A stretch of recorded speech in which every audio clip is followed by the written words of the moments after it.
Good afternoon, everybody. Thank you for joining our MAC meeting. We should get started in just a few moments.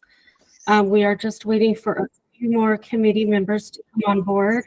We do have a packed agenda today, so we'll probably be starting here promptly. If you are a committee member, if you would please put your name in the chat. And Dory for meeting minutes, Kimberly Danzy is on the phone. She let me know that earlier. And Michael, just give me just another couple seconds and do a recount of committee members. Great. Thank you, Sharon.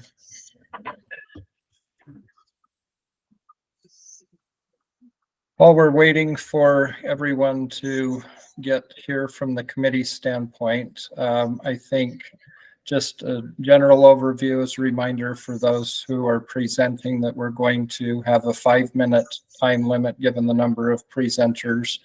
And then where there are additional speakers on a particular item, we're going to allow for 3 minutes and try and get as much of that public testimony in.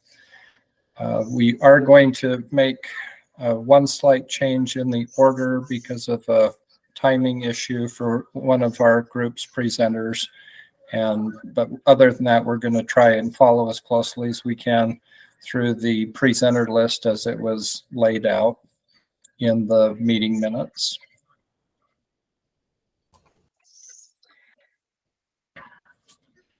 Okay, and so Michael, we do have, yeah. Got enough for a quorum? We do. We have enough for a quorum. And let me, before you jump in, let me just verify. Tina, I believe I saw you on here. We're probably going to start with you first. So, because I saw that you had joined. So, but Michael, I'll let you kick it off. I just wanted to make that announcement to get Tina prepared if she can go first today. Okay, very good. All right, so while we're doing that, we'd like to adopt the meeting minutes from our April meeting. They were distributed prior to the meeting and willing to entertain any motions or recommended changes from the committee members.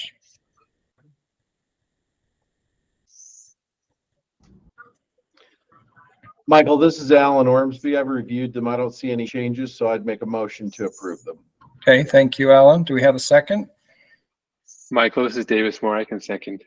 Thank you, Davis. All right, with that, we will vote by silence. So if anyone opposes the adoption of the meeting minutes, please let us know. Otherwise, we'll consider them adopted and move on. Great, thank you. All right, we would like to again welcome everyone to our annual budget hearing to hear some of the needs in the Medicaid program that need some additional resources. And so before we begin, we're just going to have Jennifer Strohecker, the Medicaid director, provide a brief overview of this budget process and how it fits into eventual funding of items that would come out of the legislative session in 2024. Okay. Good afternoon, everyone. I'm going to be brief, but wanted to spend just a few minutes walking through the role that our process today and our meeting has in helping us shape our overall budget recommendations. So first, just as a background, the Medical Care Advisory Committee is established under federal statute to be run under every Medicaid program. Administrative rule in the state does require that the MCAC committee advise the Medicaid agency director. And then the bylaws do drill down to the function of this particular committee in making recommendations to the division on certain programs and budget requests to the public. So that is where we are today. When we look at the different items that come to us today, I'll say that over the year's time and between this process, we in the division receive numerous requests from the public, stakeholders, and other entities that ask for coverage of certain services, whether it's an expansion of coverage or coverage of new services. And we advise these requesters to go a couple different pathways, one of which can be to bring it here to the MCAC committee for consideration. A second is by working through a legislative sponsor to try to get funding put into that various service or item that is being requested. Today, as we meet, you'll find that as the presenters go through their topics and present their requests, the MCAC committee has an opportunity to go through these various requests, review them, hear them, and then actually prioritize them.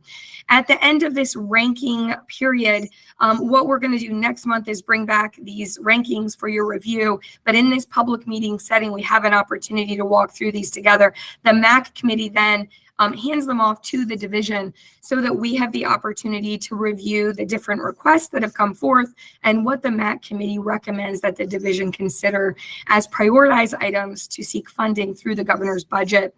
What we look for at the division level as we prepare our priorities for the governor's budget and think about them as alignment on where some of the MCAC committee's priorities have alignment with some of the division priorities. And then we sync up on these areas and are able to pass on our recommendations to the department for a prioritization process, which then flows into the governor's budget. As the governor reviews our budget considerations, of course, the governor has the opportunity, will choose exactly what moves forth on the governor's budget. which will then get heard through Social Services Committee and on to Executive Appropriations. So we're really thankful for this opportunity for those of you who are presenting today and the members of the MAC to be able to weigh in on what we cover in the Medicaid program and what we seek funding on, and appreciate the opportunity for all of you to engage in this important process today. So. Great. Thank you, Jennifer. Yep, thank So you. for those who are presenting today, we also just want to make sure everyone realizes that this may end up in the governor's budget proposal, and then that allows the state agency to advocate for those items that are in the governor's budget proposal before the legislature. But we would also encourage you to still plan on presenting at that time in the upcoming legislative session, just for completeness in the process. Okay, so first, Sharon, if we have verified that Tina's available, we'll start with the Tina Purcell's Gina Polomoney Utah Parent Center presentation out of order, and then we'll go back to the original schedule. Will we be able to have Justin speak? That is Yes. Okay, perfect. Yeah, we'll have your additional speakers also. This is why we're making the adjustment in the schedule, because they needed to leave early. So We so appreciate that. Thank you so much. Okay. So Tina, I did not receive any handouts either, so I didn't know if you had something to present or if you were just going to speak. We do not have handouts at this moment. We will be able to provide the MAC with some additional data as before you do your vote, if that's okay. great. Okay, go ahead then with your presentation, please. Thanks. Thank you. My name is Tina Purcells. I am first and foremost a mom of a young man who lives with multiple disabilities and uses a tracheostomy or trach in his neck here to breathe. He receives services through our technology-dependent waiver. I'm also a consultant for families of all children, youth, and adults with disabilities, and I'm a former MAC alumni, or I'm MAC alumni. I actually served on this very committee for 6 years. Thanks for having me back here today. I asked to speak to you to bring an issue to your attention that for many of us has been the elephant in the room for a long time. The fact that our technology-dependent waiver needs help with its services. Currently, we have adults who receive skilled nursing services on a home and community-based waiver that have no access to any type of community-based activities such as a day program, work training, ongoing education, or employment. Let me take you back for a moment to when our tech-dependent waiver was created. In the mid-'80s, when children who needed a tracheostomy or a trach and a vent to breathe, they lived in special units at the hospital or at home with no systems or supports at all. A trach is a tube that is inserted through a hole in the neck just above the clavicle into the trachea itself. It allows the airway to stay open, patent, and able to inhale oxygen and exhale carbon dioxide. Sometimes a trach is not enough, so a ventilator is added to expand the lungs to breathe. That's what it breaks down to when you see someone with a plastic tube in their neck. Because of the skilled level of care needed to maintain life support or technology, they could not come home from the hospital. Many were there from the day they were born. And one day a few moms got together and decided to ask the great state of Utah for help to get their babies home. At this time, waivers were being implemented in other states, and Utah also decided to create a home and community-based waiver for our most fragile Utahns. The Travis C. waiver was born and allowed a small population of very deserving children to go home and live their best lives with their families, friends, dogs, cats, and everyone else. Thank you to our great state and the mothers that came before us for bringing our babies home.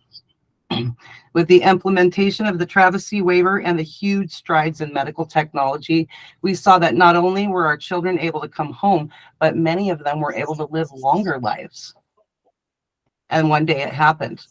A young lady using the tech-dependent waiver services reached 18. At this point, the waiver was amended to include the same services to keep them home and healthy past 18 years old. As time went on, some of our kids grew older, passing 18, passing 21, because of the excellent care and devotion of their families and the skilled nurses provided by our waiver. and their health was improving when possible. What a good time it is for individuals like my son who rely on life support to live. It would be even better if they were allowed the same community-based services and choices that others who live with disabilities have. Without a skilled level of care, they're currently not able to access what other adults can. They're not able to live, work, and play in their communities as independent adults without the support of their families, who at this point are aging. Individuals who do not have family support only have the choice of living in one of the 2 skilled nursing facilities in our state. To get to the point, we're requesting that the great state of Utah help us again to look at creating a 1915 I waiver for individuals who use a trach or a trach vent to breathe. This waiver would create equitable choices for these people to live, work, and play in their communities. We're asking for your help again. Please make us a priority in your vote to keep our people thriving.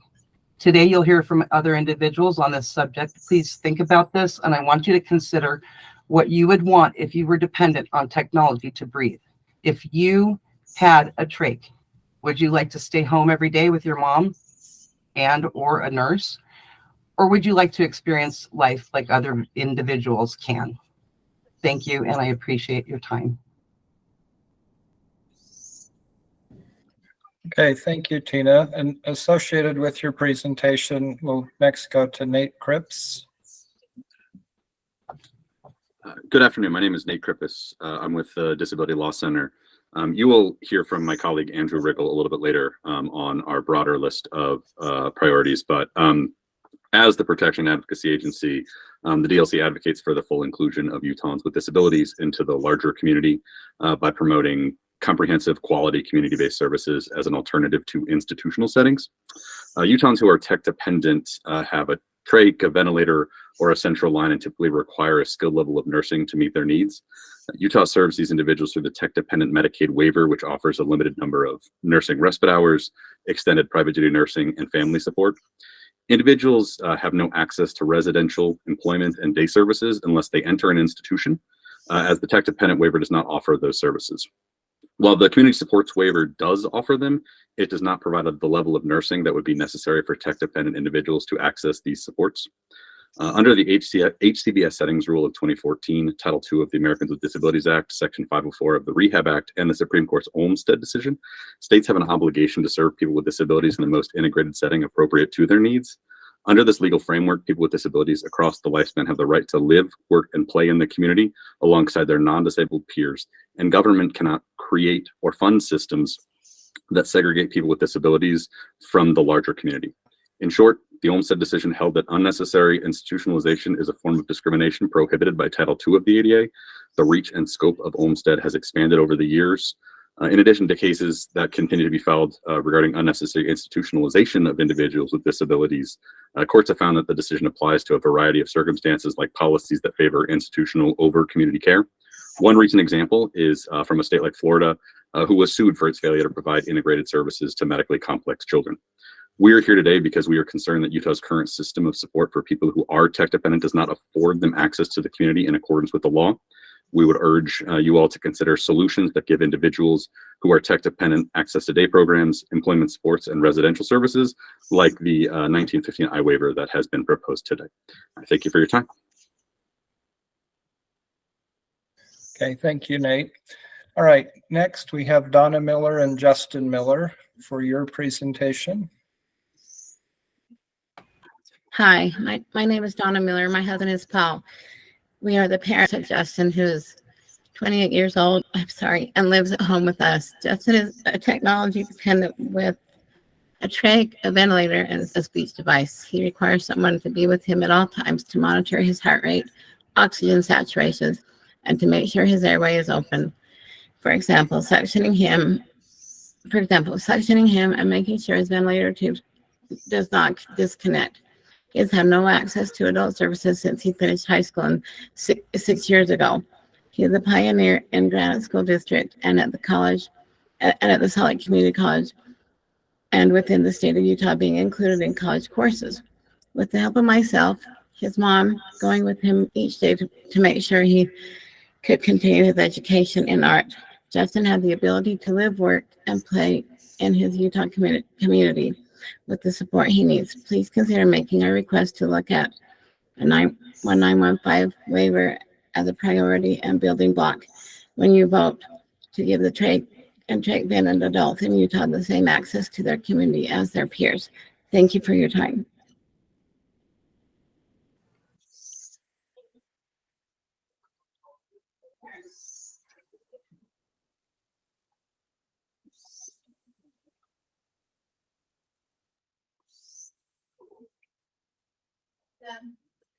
Hi, my name is Justin Miller.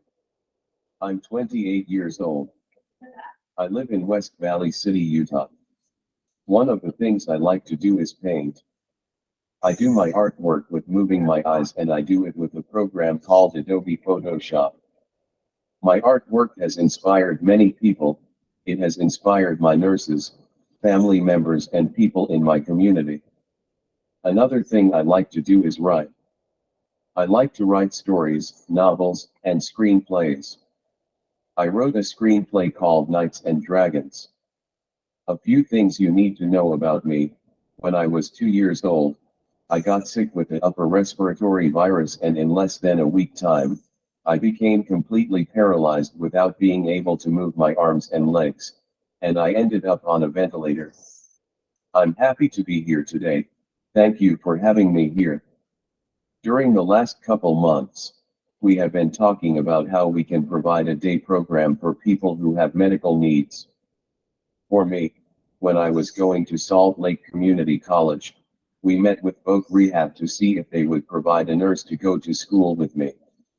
If I didn't work quick enough towards a degree, then Voc Rehab wouldn't provide a nurse. Since Voc Rehab wouldn't pay for a nurse, my mom has been going to school with me. We did have nurses taking me to school, but then it has been my mom. It's also almost impossible for people who are on the tech waiver to go out into the community to have activities, like going to movies with friends, going to the museum, having the ability to go to work, or having the ability to go to the park, or having the ability to go to baseball games, football games, hockey games, having the ability to go to concerts. One reason is because, without providing a day program for people with medical needs, they wouldn't be able to enjoy the environment, they wouldn't be able to have access to the community, and they wouldn't be able to enjoy having fun. The other reason is because, since people who are on the tech waiver need to have a day program that is appropriate for people on the tech waiver, or have assistive technology, they need to have these opportunities to do things in the community rather than just staying home. It's very important that people who have medical needs have a day program so that they can enjoy life. I hope you will consider thinking about providing a day program for people with medical needs. Thank you. Thank you, Justin. We appreciate your being here and the effort you've made to present your experience to the MAC. And Donna, thank you for arranging for this testimony and sharing your experiences with us. That's very insightful. And Nate, thank you. And Tina, we appreciate all of your testimony on this particular issue. So thank you. Okay, so now we will return to the top of our presenter list. We'll have Dr. Jeffrey Meltzer be our next presenter.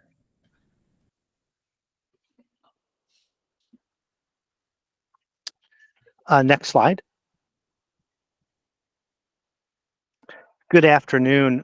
I just want to say thank you to Justin and Ms. Miller for that incredibly impactful testimony. Thank you for the courage to be on today. My name is Jeffrey Meltzer. I'm a board-certified OBGYN physician and senior medical director at Natera, and I've been blessed to deliver over 4,000 babies in my career.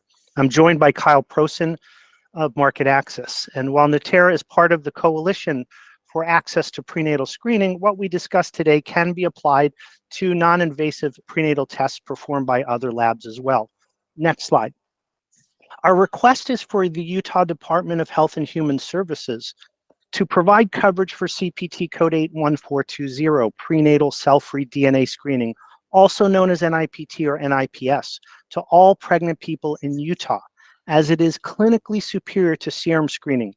Utah currently covers serum screening, and both tests screen for fetal chromosome abnormalities via maternal blood test. 47 state Medicaid programs provide NIPT coverage. Next slide. As a reminder, NIPT, through a simple blood draw, helps to identify pregnant patients at higher risk for giving birth to a child with Down syndrome, trisomy 18 or 13. Compared to the current serum screening, NIPT has better detection, fewer false positives, and therefore fewer downstream referrals and expenses related to diagnostic testing. Next slide. The American College of OBGYN and SMFM in 2020 stated that NIPT is the most sensitive and specific screening test, and it supports that this test be offered to all patients, regardless of age or prior risk. Next slide. The American College of Medical Genetics and Genomics, the authority in the field of genetics, in 2022 went even further. They stated that NIPT should be chosen over or in place of traditional serum screening for all patients. Next slide. The data is overwhelmingly supportive of NIPT. Numerous studies, including the NEXT trial, shows that NIPT has better detection rates and fewer false positive rates. The false positive rate is almost 100 times better than serum screening. Next slide. In Utah, currently, the top 5 commercial plans cover NIPT for all pregnant patients. There is no Medicaid coverage. This reveals a significant disparity in care or testing being offered. Next slide. NIPT has become the preferred screening modality amongst OB providers nationwide and in Utah. We have provided numerous letters of support from colleagues and physicians all over Utah. NIPT, next slide. NIPT, because of its accuracy and predictability compared to serum screening, can provide significant cost savings because of more appropriate and timely referrals to specialists and tertiary care centers that can improve outcomes and reduce perinatal morbidity and mortality, something the state is thriving to do. Next slide. Numerous health economic studies also support NIPT and shows that NIPT is cost neutral to the healthcare system at a cost of about $619 to $744. Next slide. The Harvard Pilgrim study looked at utilization of NIPT when an insurance plan allowed all patients to receive NIPT. And while utilization was increased, the incremental cost of the health system was marginal. Next slide. Remember, the cost of NIPT is offset by savings from reduced serum screenings, reduced first trimester ultrasounds and nuchal fold thickness tests that often accompany serum screening, reduced expenses related to unnecessary referrals, and discounts that managed Medicaid plans apply to state Medicaid pricing. Next slide. At a state fee schedule rate of $759, the average rate actually paid by managed Medicaid plans is about $551, as they routinely pay a discounted percentage of the state rate. Next slide. Using data provided by Utah, as well as health economics projections, we created a financial impact model. We estimated, next slide, the added expense of about $800,000 if NIPT is provided to all pregnant patients. This would result in Utah's portion of that expense to be about $272,000. Nationwide, only 50 to 60% of patients elect to have NIPT, even if they are considered high risk. Next slide.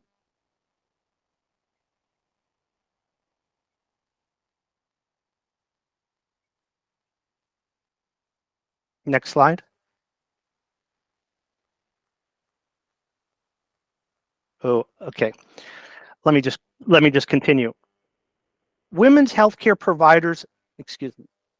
Because NIPT is not available as a covered benefit to Medicaid patients, there is a resultant disparity in how tests are provided. Women's healthcare providers have told us they believe there should be a single standard of care for all pregnant patients. We respectfully request Utah to include NIPT screening for all pregnant patients without prior authorization as recommended by major society guidelines. Thank you so much for your time and consideration. Okay, thank you, Dr. Meltzer. We appreciate your presentation.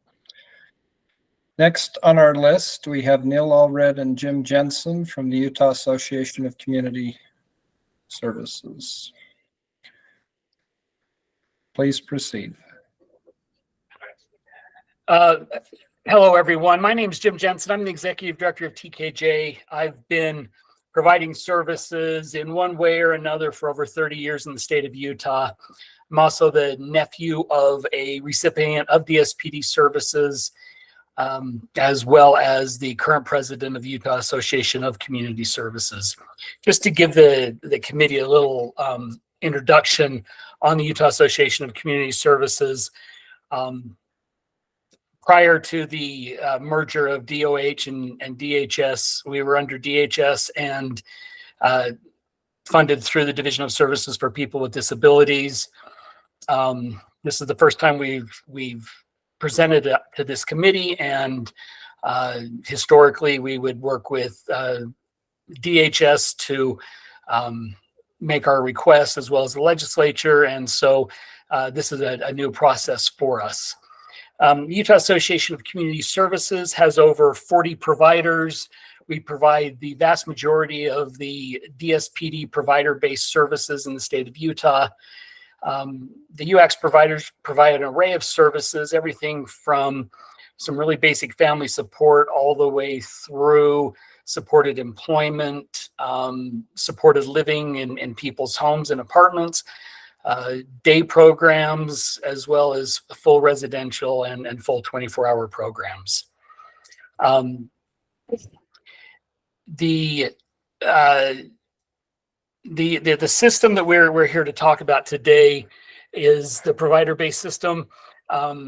The inflation has been hitting us really hard, and in order for, next slide please, and in order for us to maintain a high quality of services in the state and services for people with disabilities, we are requesting around a 7.5% increase to our rates, which would cost around 13 million state dollars, and then that would be matched up accordingly.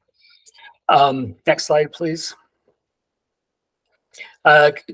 Currently, there's about 6,800 people in the state receiving services through the DSPD Home and Community-Based Service Program, and that's what this request would be targeted towards.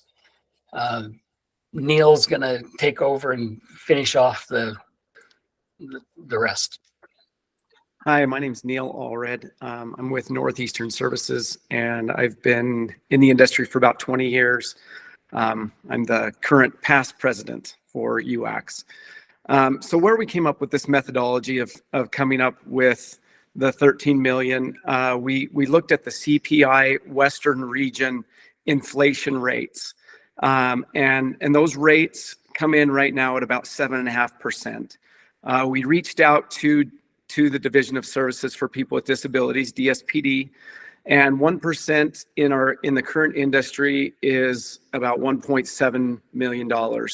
And so that's how we came up with our number of our ask for this coming year of $13 million based off the Western region inflation. This is something that nobody's new to. Inflation is impacting all of us. Next slide, please.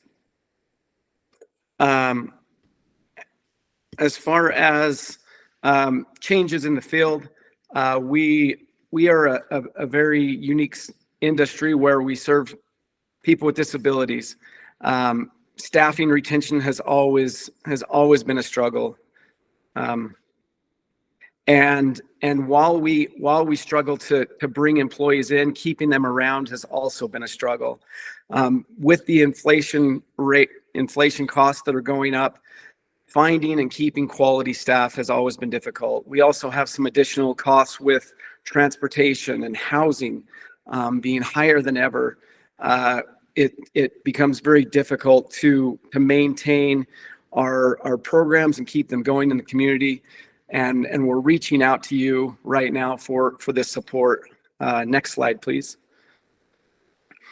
Some of the unique demands that we have in the industry, being a provider, we are not in a situation where we can close shop or where we can reduce the amount of staffing. We are the last stop when it comes to people with disabilities, and so we need to keep up with the inflation demands that are out there, and we would really appreciate your support in prioritizing this request.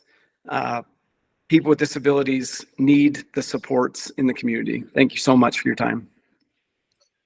Thank you, Neil and Jim, for your presentation. We appreciate you being here and sharing the information with us.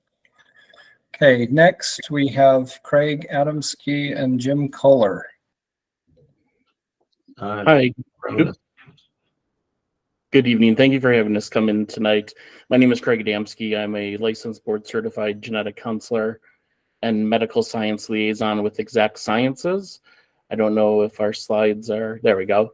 Coming in to talk for consideration and coverage of our comprehensive genomic profiling test, Onco Extra, which is a whole exome and whole transcriptome sequencing test for patients that have advanced metastatic, refractory, relapsed, or recurrent cancers.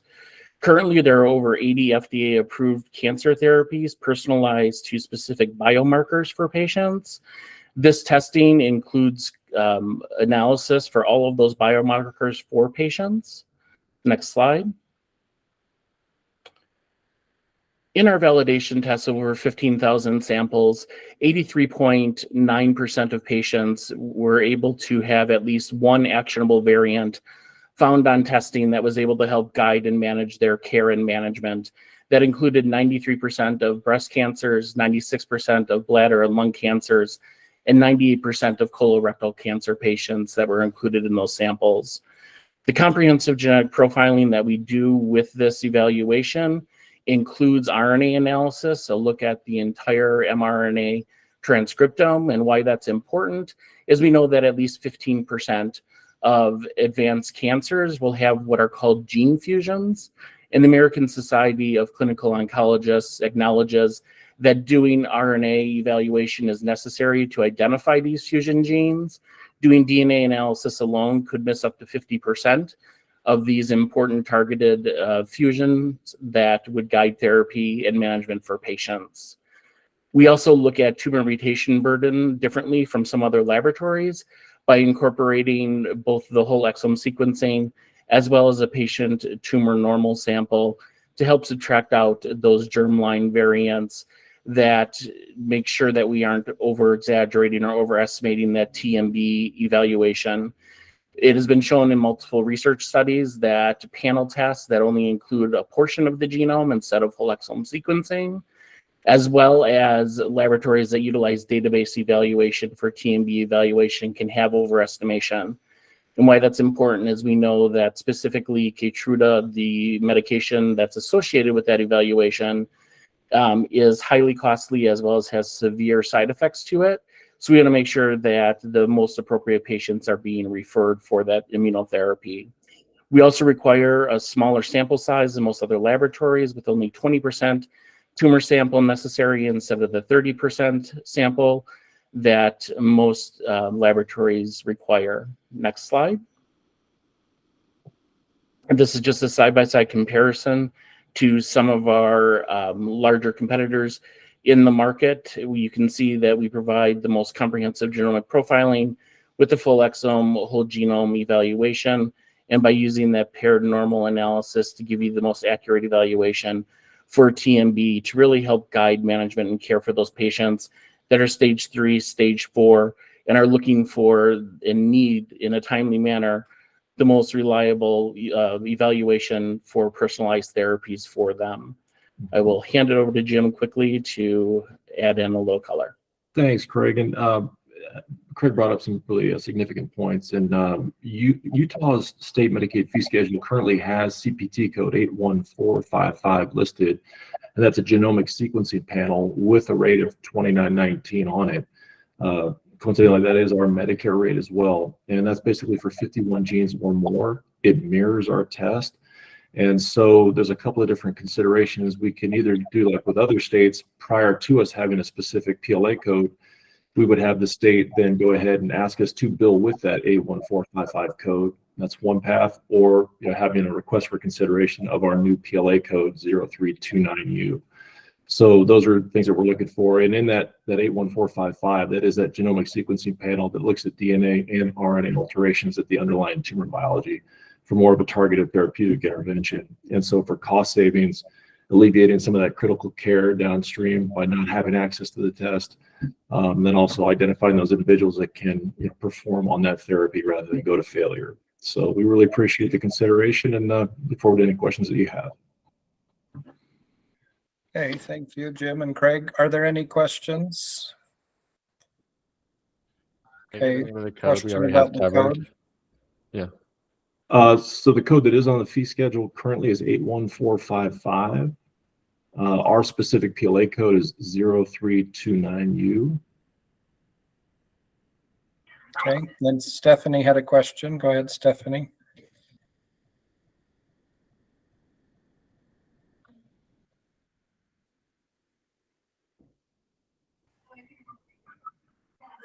Stephanie, if you're talking, we can't hear you. So if you want to get off mute and try again, if you're trying to ask the question. Can you hear me now? Yes, thank you. Go ahead. So it might be a dumb question, but I guess I'm just like a little bit confused about when there are like some of these like newer medical services. There's been like a couple presentations now where it's like being asked to like add another code. Is that just for the fee for service population, or is it also for like the health plans? And like if it is, I guess I'm just like trying to understand like if there's a service that's like really evidence-based and value-based and etc., like what, like do you go to the health plans to ask them to cover it? Like why, I guess like why is that like a MAC budget request compared to like why wouldn't the plans just like do that on their own? And then like, or is this just for fee for service? I'm sorry if that's like a dumb question. I just feel like I get a little bit confused with some of these. Okay, Jen, do you want to answer that, please? Yeah, Certainly. I'm happy to answer that question. Yeah, that'd be great. Thank you. Yeah. So, Stephanie, when a new request for a coverage of a code comes in, the fee for service or the state will evaluate coverage of that code. And when we look at it, we assess coverage for both the fee for service and the managed care plans, so that when we establish policy, it can be uniformly applied across the entire Medicaid population, regardless of where the individual is placed at that time, whether they're in a fee-for-service program or in one of our managed care plans. So that's the reason why it's coming here. And so we create the policy and do the policy evaluation, but we also look at the fiscal impact analysis as well, again, for consideration for coverage for the entire population. Right. Thank you, Jennifer. Okay, and again, thank you, Craig and Jim, for your presentation. We'll now move on to the presentation by Tom Forty. If you will go ahead with your presentation, please. Hi, my name is Kelly Ustad. I'm a supervisor of revenue cycle management with Innovus DJO LLC. I'm presenting today with Willie Kaplan, the principal of Kronos Medical for Innovus Utah, and we're supported today by Tom Forty, our territory manager here in Utah for Kronos. And then I have Steve Slack, our National Director of Payer Development, and Jim Garvin, our Area Vice President of Innovus, with us too. Our purpose today is to request reimbursement rate on the fee schedule for electrical bone growth stimulators, HCPCS E0747 and E0748. To give a quick overview of the products, both are Class 3 medical devices. They're currently on the Utah Medicaid fee schedule with no reimbursement rate. The codes are covered in 45 states for Medicaid, including those neighboring Utah. They're currently reimbursed by Medicare for Utah patients around $5,200 each. The indications for use for spine as a non-invasive placement after lumbar spinal fusion surgery to enhance consolidation, speed of healing, and avoid repeat fusion, and for bone fractures as non-invasive therapy for non-union fractures. Patients use the device approximately 30 minutes per day for 9 months. And now I'm going to ask Willie to speak to you regarding the science and clinical data. Thank you, Kelly. So what these devices, next slide, please. What these devices do, if you can think of that area either in a non-union fracture or a spinal fusion as a space that we're trying to look to fill in with bone, they send an electromagnetic wave through your bones in that area, which will excite your osteoblast cells, cause them to bump into each other, split, lay down new healthy bone cells. These devices are well documented in the public sphere as well as through FDA studies. We're going to go through a few here today. There's lots and lots of studies, but the most impactful ones we thought of for today were involved in a meta-analysis. For those that may or may not be familiar, meta-analysis is a level 1. It's the highest level of analysis on the public domain. We have a Johns Hopkins-based meta-analysis for spine that shows significant improvement using a bone growth stimulator versus not using a bone stimulator. That's also backed up by our studies with the FDA with a 21% increase over fusion over placebo-based group patients. There's a newer study as well out showing a 2.6-month heal rate faster using a bone stimulator versus not using one at all. On the long bone side of things, when we're trying to get a non-union fracture to heal, fill in that space, these are patients that have gone on and haven't healed in a long period of time. There's another meta-analysis that's out that shows that there's a 35% reduction in the non-union for those patients. We also have our FDA study with a 5 and 10 year follow-up that has a 75.6% heal rate over all bone locations for patients that are over 2 years out with, on average, 2.5 surgical interventions. These are not meant to encompass every single every single study that's out there, but certainly these are pretty impactful towards what we're trying to look for today. And certainly in our current space, we need to make sure that not just does these devices work, but they're going to be economically viable for the healthcare plans. And so when we look at this from a spinal aspect, it's the next slide. On a spinal aspect, the largest cost to the healthcare system currently is spinal fusions. It's about $14 billion. These surgeries are on the level of $70,000 to $90,000 per surgery. And as we said before, obviously we want to make sure those go well. We have data showing that the non-union or pseudoarthrosis in a spinal fusion can be up to 35% of those patients. Having to go back through a spinal fusion for $70,000 to $90,000 is what we're trying to avoid. That's where bone stimulators help to heal those patients. We also know that there's post-admits that are higher in those low-income communities on the rate of about $13,000 more than other communities. When we look at the fracture bone healing, we also know that those procedures are very expensive. Those patients who had a fracture who were regularly treated and didn't go on to a non-union were about $35,000 in cost. Those with a non-union are over $100,000. And that's where a bone stimulator could help to eradicate some of those costs for the health plan. We also have an economic study that shows specifically using the bone stimulator and the cost of the bone stimulator. It's cheaper to use a bone stimulator with that cost than not using it by about $2,000 to the patient and significantly more for the health plan. So these are the considerations that we're looking for bone healing. I've been doing this for 16 years. We've had a lot of patients that have gone on to help heal that have been much further out and had a lot of cost associated with them. And what we're trying to do is get this added on. We would deeply hope that you would help to consider us to add on to the fee schedule for Utah for bone growth stimulators. Thank you. Okay, thank you, Willie and Kelly. We appreciate your presentation and the rest of your team here to support your material, and thank you for the very detailed presentation you've provided. Okay, next we have Mary Ann Neff from Northern Utah Case Management to present on the EPASS program. Hi, my name is Mary Ann Neff, and I'm a licensed social service worker in the state of Utah. I provide case management for services for people with disabilities throughout the state of Utah. And I'm presenting today to ask for some consideration into the EPASS program. I like to get involved in the rates of our clients to be able to advocate.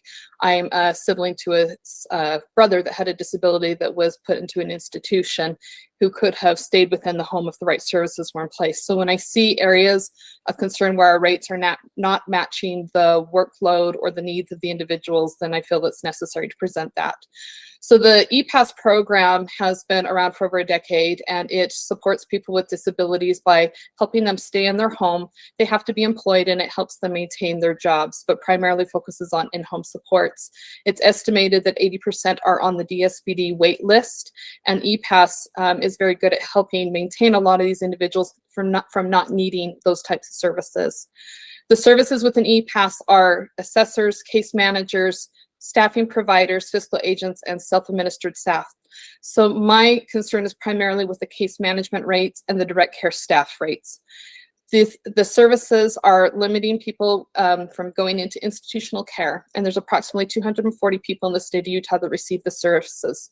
Concerns that exist are that there are currently no agency offering staff right now. And when I say that there are no agencies, we have 108 cases within our company, and at this time we cannot find a single provider that will bring in staff to any of our individuals within the home setting because the rates are too low. They are having to hire staff at $13 an hour, and it's not adequate. And the additional concern that we have is with the case managers. One of the problems we're running into is that the rate for a case manager, the reimbursement rate, is $23.28 per hour. We have provider model services that are hiring individuals as young as 16, and they are reimbursed at $33.08. It's not comparable for a case management company that has to hire somebody with a degree and expertise in disability services, training on PRISM, and have a certain level of expertise to be able to have this be maintainable. The services were ranked number 10 last year on the committee list, and they were cut before they went to the legislature. So I'm asking that that be looked at again and reinstated on the funding list this year. Although it's a very small program, these are individuals that are really struggling. I just wanted to quickly share 2 examples that were reported to me from my staff. One was, I had a client that is wheelchair bound requiring maximum assistance for transfers. She had to quit her job because she had no one to get her out of bed to do that task she needed help with. Therefore, she had to be discharged from EPASS as well. We weren't able to provide her with any services. Another one, the client and staff feel it is more important that the client gets to and from work than it is to clean. They don't have enough staffing hours to bring the staff in for more. They had to prioritize the task. This client almost lost his apartment due to a housing inspection when they found out how dirty the apartment was, and there was a leak that had caused some damage in the bathroom. The client is blind and has no idea that the leak had become so bad that it caused damage and nearly risked his eviction. I'm asking that the services be looked at as a whole. It's difficult to have a specific rate increase as the rates are so far below comparable services. And the challenge that we have is because that we're Medicaid only, we only have the waiver programs to compare our services to. So just as a comparison, that if we have a provider that wants to hire under our model, they are only compensated $21.28. Provider on the Medicaid waiver program is compensated at $33.08. It's a significant gap, and it just competes with our services to be able to provide the level of care that we need for our individuals to keep them safe in their own homes, out of institutions, and in the community.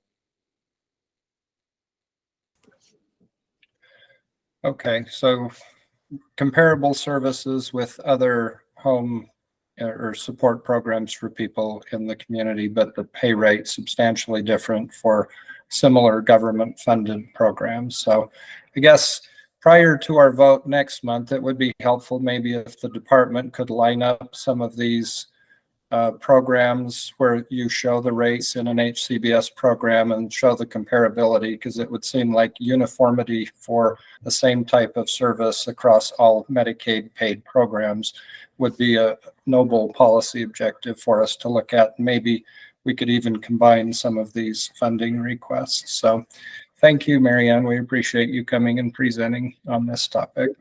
Thank you. Okay, next we have Jennifer Mitchell and Jennifer Middleton from the Children's Center of Utah. Thank you so much. Good afternoon, distinguished committee members. My name is Dr. Jennifer Mitchell. I'm Vice President of Clinical Strategy and Innovation at the Children's Center Utah. As you noted, I'm here with my colleague, Dr. Jen Middleton, who is our Director of Clinical Operations. And we are here to request your consideration and support to strengthen infant and early childhood mental health services for Utah. And we'd like to thank you for the opportunity to speak with you today. I'd like to spend just a brief time telling you a little bit about our organization. We are a nonprofit that has provided comprehensive mental health care to young children under the age of 7 years for the last 60 years. The impact of the pandemic has obviously had a profound impact on many people's mental health. And the research coming out of the pandemic has been very clear. The single greatest indicator of how young children fared was how their primary caregivers were doing. Young children are hardwired to tune into the adults in their lives. Their very existence is dependent on those adults attending to their needs. And this is really where our work is focused. Next slide, please. We offer a range of therapeutic services to meet the needs of families. We provide outpatient therapy that is trauma-informed, developmentally based, and grounded in attachment theory. Our treatment approaches directly support the relationship between the caregivers and their children. For children who may be struggling in childcare or preschool or other community-based settings, we offer an intensive outpatient group to facilitate children's acquisition of skills that they need in order to be successful in other settings.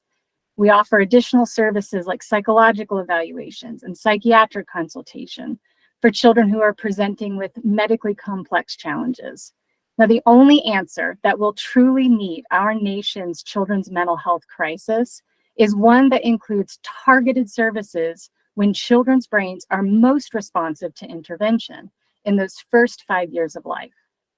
We are poised to meet the growing need by providing services beyond the greater Salt Lake area to include the entire state of Utah. And we have already launched multiple statewide initiatives very successfully to provide critically needed training and consultation to early childhood providers throughout the state. We are committed to our collaborative partnerships with DHHS, the Office of Child Care, state universities, and a number of community-based organizations to meet the rising needs of families. We're here today to seek support in helping to address the financial sustainability challenges that we and so many are facing due to the rising costs associated with providing high-quality, evidence-informed treatments for young children and their families. And I'll now turn it over to my colleague, Dr. Middleton. Thanks, Dr. Mitchell. Next slide, please. These top 4 services are currently being reimbursed at a loss. We are asking that the rates be increased to meet our cost as listed in the salmon columns. Additionally, the 4 lower services are currently being provided with no reimbursement at all. The nature and evidence of the care we provide include material costs, such as therapeutic toys, rewards, and art supplies.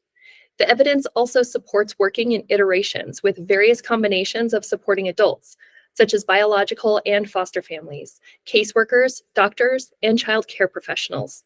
Because of these additional costs, we are asking for interactive complexity, high-intensity comprehensive treatment, and care coordination to be recognized and reimbursed directly. Finally, non-emergency transportation listed in the center and care coordination at the bottom are both required by foster Medicaid, but remain unreimbursed directly. We thank you for your time and attention. Thank you, Dr. Mitchell and Dr. Middleton. I have just one quick question. The dollar amounts you had on your slide, is that just for your organization? But presumably other entities would be able to bill these services. Is that true, or do you provide exclusively these services? Nobody else provides for them? So the answer is kind of dual. We have, these are, yes, the incremental revenue is listed for our facility specifically. Are these exclusive to our organization? The top 4, many of these are not exclusive to our organization. The difference would be, and Jennifer Mitchell can speak more about this, but the interactive complexity and the high intensity early intervention and comprehensive behavioral treatment, those are ways to compensate this specific care that we are giving in other states. Okay, thank you for the clarification. Appreciate your presentation and thank you for your time and coming here and presenting the information for us to consider. Okay, next we have Rachel Craig, member of our committee from the Association of Utah Community Health. Rachel, if you'll go ahead. Yep, thank you. Like Michael said, my name is Rachel Craig. I'm the Government Affairs Manager at the Association for Utah Community Health, which represents the 14 community health centers across the state. And I'm also a MAC member as well, representing the community health centers. Today, I am here to present a request to increase the Medicaid income threshold for pregnant women up to 200% federal poverty level. Just want to go ahead and thank you for the time today. Next slide, please. So right now in Utah, we see about 6.2% of pregnant women going uninsured, which is higher than the national average by a little bit over 2%. This is concerning, not only just based on the fact that it's higher than the national average, but also because Utah does tend to have a higher fertility rate. It is also generally pretty family friendly. So we see a gap here based on what is kind of like the average of uninsured women, pregnant women. Next slide, please. So Utah actually has one of the lowest income thresholds for pregnancy Medicaid at 40, coming in at 47th at about 100 or at 144% FPL, federal poverty level. And the national median for Medicaid eligibility for pregnant women is actually 200% FPL. So way below the national average. And then 25 states have Medicaid income limits for pregnant women at 200% FPL or higher, and 12 have limits between 185 to 199% FPL. So it's not uncommon at all to be, in the higher 100s range or even above 200. I believe the highest state in the United States is 380% FPL.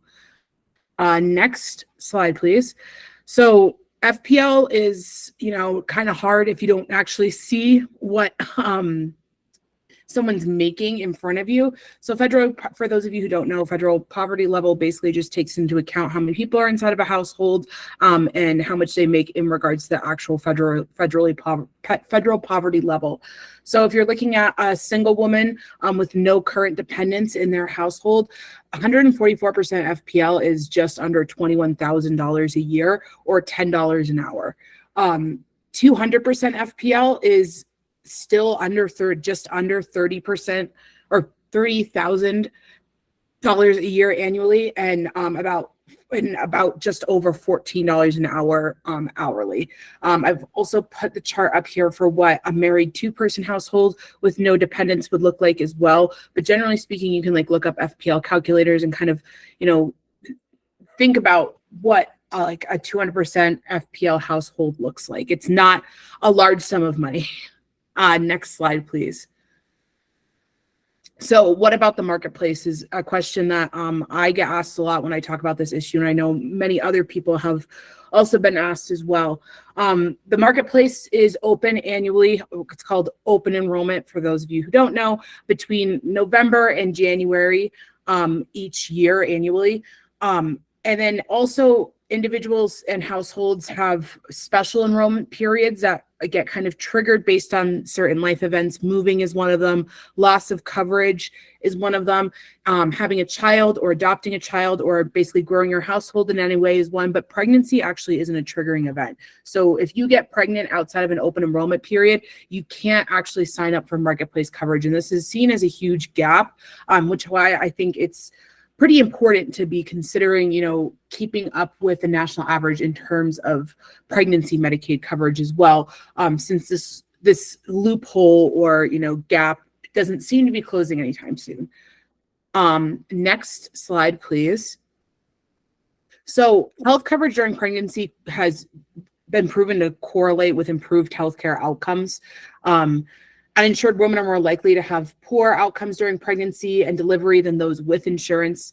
Gaps in insurance before or during or after the pregnancy are common amongst low-income women and also result in women being less likely to seek prenatal and postpartum care. Coverage gaps, there's a lot to be said about them, but it can be very stressful, especially during a known stressful time in folks' lives.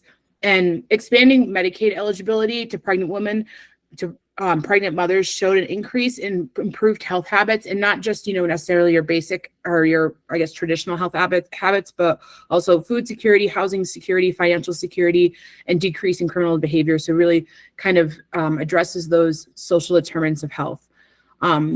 That's really all I have for all of you. I'm happy to take any questions. I know that you heard this presentation. I think this might be the third year in a row, possibly the fourth. So I appreciate you all bearing with me on this one. And thank you so much to the MAC for giving me the time. All right. Thank you, Rachel. We appreciate the detail and anticipating some of those questions that may come up and including them in your presentation as those have come up in other forums. Okay, next we will hear from Dave Park from Home Instead. Okay. Am I on? Can I be seen and can you hear me? Yes, we can hear you and see you. Thank you. So I'm representing the Home Care and Hospice Association of Utah, we're referred to as the HHAU. And we're here to talk about the home community and community-based services reimbursement rates. So they're considerably lower than the market rates to hire caregivers, putting the viability of the aging waiver and the new choice waiver programs at serious risk. Recently, DHHS reported that the number of providers for these two programs decreased from 70 providers in 2021 down to 50 providers in 2023. So that's a huge drop in the number of providers that are saying we would accept those clients.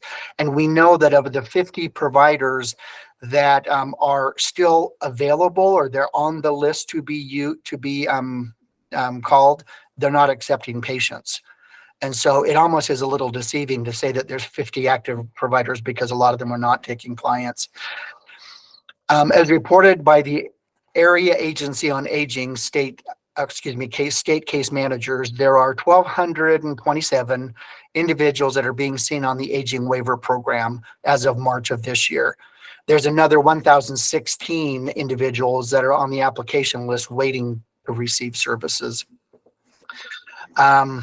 Per DHHS, the average, and this is the part that I think is really important, the DHS average, sorry, I'm talking now on that last bullet, and this is regarding the New Choices Waiver Program. And a little background, the New Choice Waiver Program are for individuals that are hospitalized or in a nursing home or in assisted living, and they cannot go home without assistance. And if the doctor says you've been in the facility now for at least 99 days, will allow you to go home if certain, support goes with you.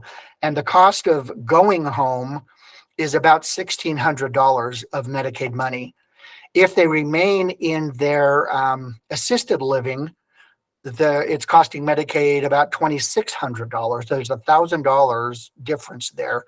And if they are already in or have to move into a skilled nursing facility, the cost goes up to $5,400. And again, this is from the DHHS. These aren't numbers that we're pulling from anywhere. So with New Choices Waiver, it's just, I used to do a lot with re-engineering and project management. This would be a black belt's like gold to be able to save this kind of money. The Utah Legislators 2023 Social Appropriations Committee had positioned our request well for the increase to sustain the programs for at least one more year.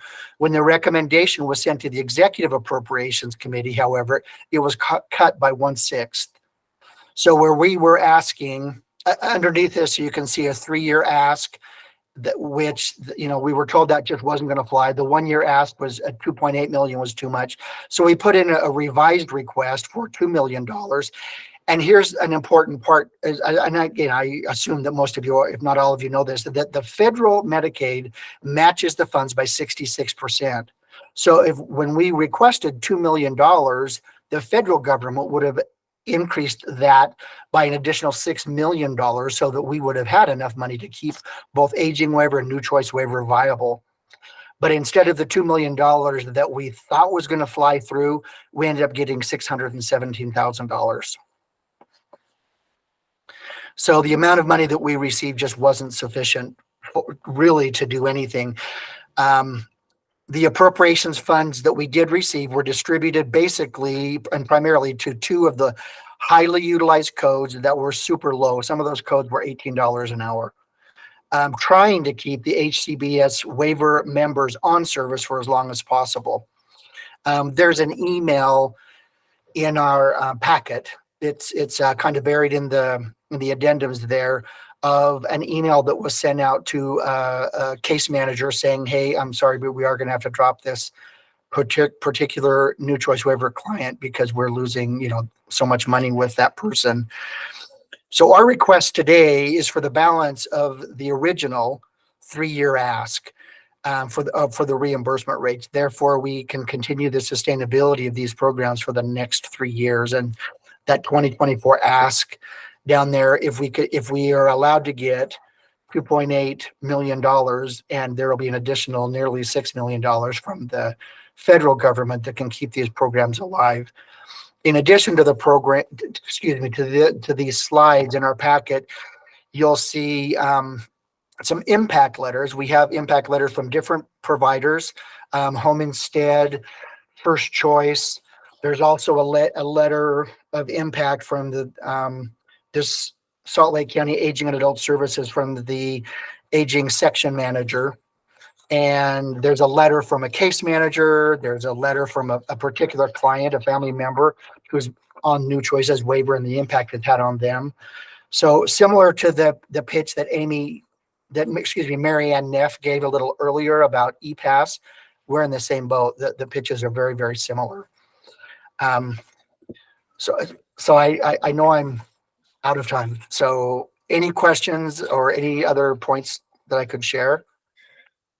Thank you for your presentation. Let's go to Holly if she's with you to kind of add some additional perspective on the. So we actually have Bo. Okay. Bo Sorensen. He's the COO for Bo. I'm drawing a blank here. First Choice Home Health and Hospice or Home Health Care. Let's go to you. Thank you. Yeah, it's great to be here. I just would reiterate what Dave said. We are a skilled home health provider, and we have historically seen people who are on these waiver programs. Unfortunately, because of the increased staffing costs that we have, primarily due to the pandemic and competition from lower wage providers who are now equal or higher wage providers than we are, we found that we've had to increase our rates as well, which in turn has made it so that ultimately, not just are these programs losing money on a patient by patient basis, which we're willing to look at it and say we'll balance programs that are for the social good at our expense if we're able to make up enough in our commercial plans or in our Medicare plans. Unfortunately, the balance has just been such that we lose so much by staffing these programs that we've said, even though we're on the list for Salt Lake County Aging Services, Davis County Aging Services, and MAG, that we won't accept any patients because we just can't afford to do so at any rate that is currently paid. So we are looking at this and we'd love to be able to take care of more of these patients. Unfortunately, the rates just aren't there. We thought that with the appropriation ask that we had that looked pretty good, that we'd be able to get up there, but even with that, it's just not enough money to not even cover our direct costs. We lose about 50 per, like you'd need to increase it another 45 to 50% to really get it to where it's even financially viable. So we're trying to do our best to help those in the state, but we also have to make sure that we run a viable business to be able to help our other patients. And so that's what we're balancing, and that's what we'd love to see acknowledgement of in any future budget requests, is something that makes it so that we can provide these money-saving services that keep people on in their homes and not in institutional settings, thereby saving Medicaid money and ultimately making a better state for everybody. Great. Thank you, Bo. Uh-huh. All right. And so was Holly going to present as well, or Bo was here in lieu of Holly? No, yeah, Bo is in lieu of Holly. He's Okay. Holly 2.0. Well, and Holly, Michael, we appreciate that. She had a staffing crisis, and so that's what we notified Sharon. But that's a kind of case in point that she was out helping. Okay. All right. Thank you for the presentation on this and continued discussion in this area for sure. Thank you. Thank you, guys. Okay. Next, we have Erica Gradwell and Gina Ward. We were curious if Erica was going to be able to make it. So if she's not here, if we'll just go to Gina. Oh, I made it, luckily. Okay, good, great. Hi, everyone. My name's Erica Gradwell. I'm a registered dietitian. I've been in RD for 30 years. In the past 5 years, I've been working at Simply Thick. I do want to mention that this is not going to be a sales pitch for Simply Thick. It's a xanthan gum based food thickener gel, but there are other companies that also make a xanthan gum based thickener. So I did want to at least mention that this is not necessarily only about Simply Thick. And when I'm done, I'll pass it over to Gina. She is a dietitian also. She's based in Utah and is the current president of the Utah Academy of Nutrition and Dietetics. And she'll share some local stories. Just some background on this, because I'm not sure how familiar people are with food thickeners and dysphagia. Primarily, again, dysphagia is a swallowing disorder. It could be caused by numerous things, usually like brain injury secondary to stroke, could be head and neck cancer, could be mouth or throat surgeries, neurologic diseases. So for people with dysphagia, these are people, again, having difficulty swallowing. So they're typically coughing, choking. A lot of times that food and drink is not getting into the stomach and it's going instead into the lungs, causing pneumonia. And so a speech language pathologist is going to be diagnosing this typically. And treatment usually includes, a texture modified diet that has thickened liquids. And so, and also therapy to strengthen neck and facial muscles. But when you think about, roughly 50% of stroke patients are going to be heading home still on that texture modified diet with thickened liquids. But I don't want you only to think about the stroke patient, because there are a lot of children with dysphagia also. So if this treatment with, texture modified diet and thickened liquids, if this does not work, if they aren't able to consume enough food and drink to meet their nutritional needs, now we're looking at dehydration, malnutrition, weight loss, for children, that's inadequate growth and development. Eventually you might be looking at a feeding tube just to be able to meet their own needs, maybe even get some catch-up weight. So the whole recommendation that we're leading to is that we also are looking at asking for a change in the rate of reimbursement. Again, because I said earlier that there are several different kinds of xanthan gum-based thickeners. These are safer thickeners. So it's possible that the current rate of 64 cents an ounce, maybe that was set, based on a cornstarch powder that we used to use in the past. 30 years ago when I was a dietitian, that's all we had. But over time, we found that these are lumpy, they're clumpy, they can continue to thicken over time, so they're not as safe. So with all the new xanthan gum-based thickeners that are on the market now, we are finding that most of the hospitals in Utah use a xanthan gum-based thickener, but they are more expensive.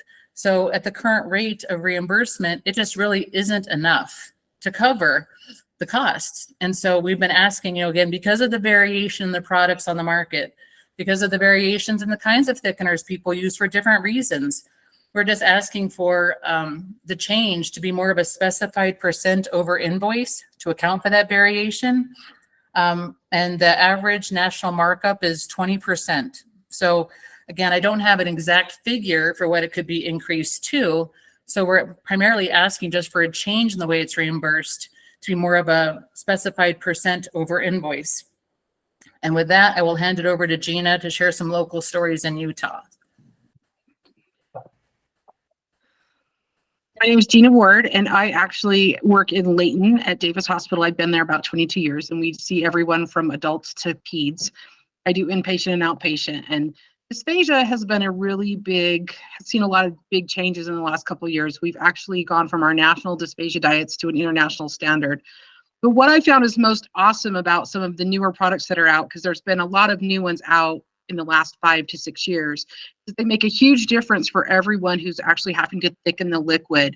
One of the biggest thing about the xanthan gums that I think is wonderful and way better than the old cornstarch ones is the fact that we can thicken a liquid and freeze it into ice cubes. And so now the patients who used to have these warm, disgusting, cloudy looking, thickened, weird texture beverages that had a really odd mouthfeel can have a chilled, clear, cold beverage. We can actually thicken it into a popsicle.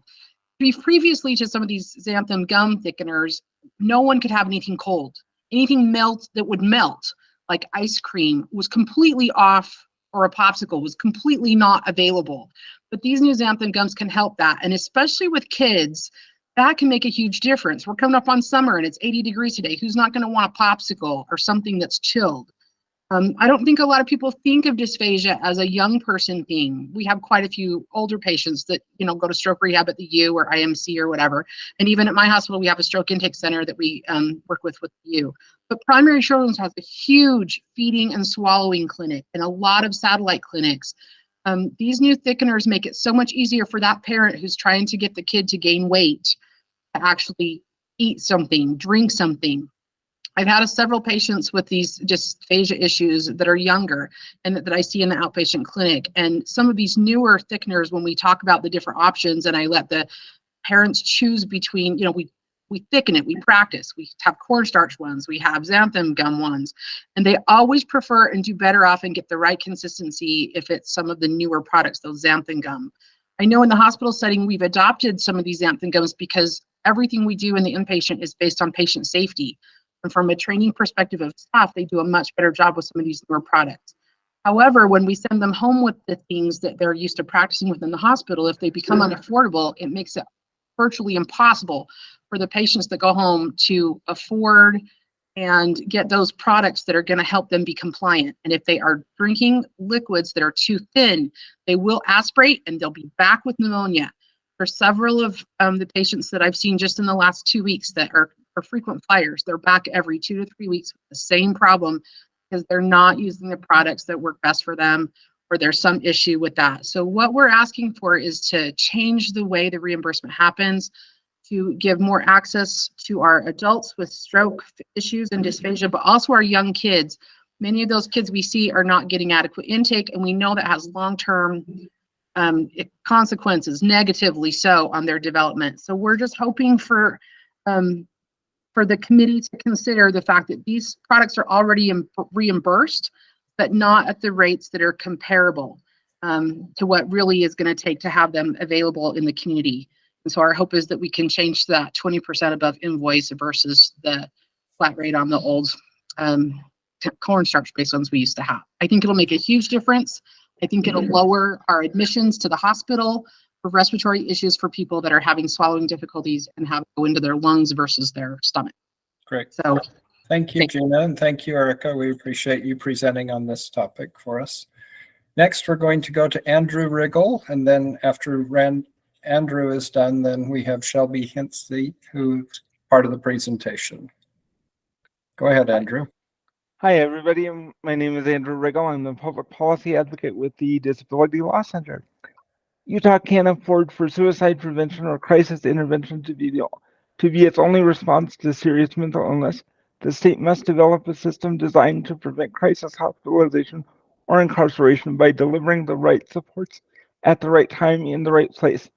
To this end, the DLC urges support for a study, as proposed in Representative Judkins' HB 516, and complementary to the Utah Hospital Association's master plan, but focused on needs and gaps in the community mental health system faced by those with ASMI. While we hope the 30% increase for peer specialists and case managers is only the beginning, we encourage the committee to prioritize funding for Medicaid billable rate covering a living wage and full benefits for peers and case managers, as well as $2 million for the 4 additional local mental health authorities that expressed interest in assertive community treatment teams in response to Representative Judkins' HB 248. We appreciate the legislature's commitment of another $50 million in deeply affordable housing, with priority given to supported housing, and DHHS's willingness to continue the conversation about how to provide ongoing housing-related supports and services to more Medicaid enrollees. Individuals leaving an ICFID with conditions requiring a higher level of medical care continue receiving nursing services in the community. However, those needing a similar level of care already in the community don't have access to them through the community supports waiver. Therefore, we'd welcome the MAC prioritizing this $4 million request highly once again. We believe it's crucial for DHS at least to review the scope of supports available across the spectrum to ensure appropriate nursing care is sufficiently funded for all eligible enrollees. While the legislature increased the ICFID daily rate by $1.4 million earlier this year to fulfill the ADA's integration mandate and tangibly improve the quality of care and life for all, at least $2.7 million, the original amount requested, is needed to ensure facilities can remain viable even if they aren't full. This is critical given what the pandemic taught us about the risks to facility residents. Almost 4,800 people are on DSPD's waiting list. The average wait is about 6 years. Some have been waiting longer than 20. Over the last 12, only a few more than 1,300 individuals have been brought into ongoing services. For approximately $9 million, Representative Ballard's HB 558 could prevent or delay the need for more intensive support by offering Medicaid state plan services earlier to families on and off the list.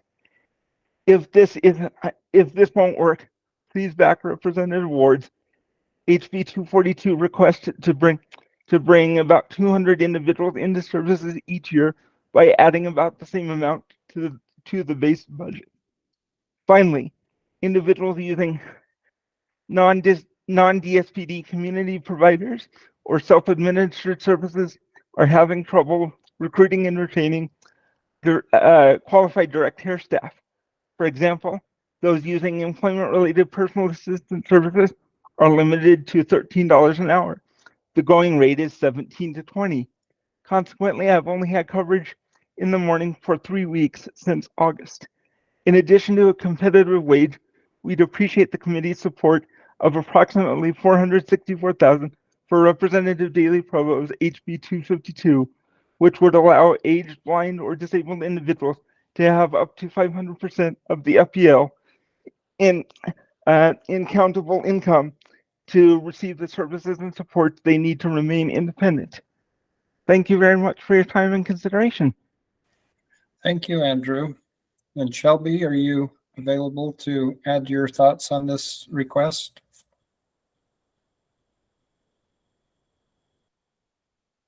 If you're talking, we can't hear you. Check unmute.